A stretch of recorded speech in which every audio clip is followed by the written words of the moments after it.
Christian, throughout this summer, and when we got the news yesterday, did you ever actually think there was a realistic chance that Kevin Durant would play for the Nets this upcoming season?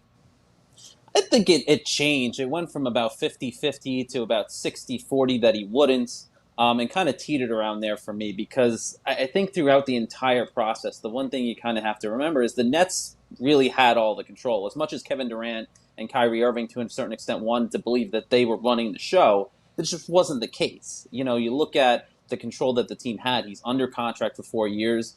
Kevin Durant is a guy that loves to play basketball. That's above anything else. That's what he wants to do. So the Nets knew that. And I think even as these murmurs and rumors started to come out that maybe he considers sitting out, I think that was more of a strategic ploy by people closer to Durant than anything else to try and push the Nets into making some sort of deal.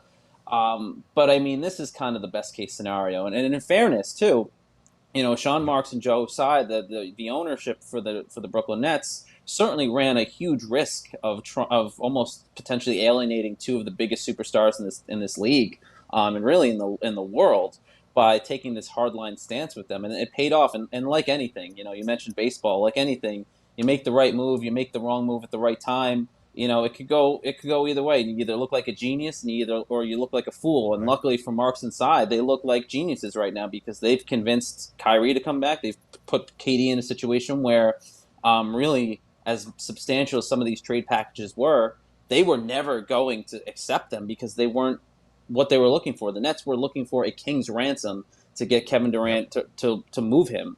And so these potential deals, while they looked really good, they just were never going to match the level of where Kevin Durant is and means to this organization. So I think that message was essentially conveyed in that meeting that they had in Los Angeles the other day, where they went to KD and they said, "Look, we're trying to move you, but we're just not getting what the deals that we want are, and we're not going to make a deal until we're ready and we get the package that we want." And I think KD kind of realized that it wasn't coming anytime soon.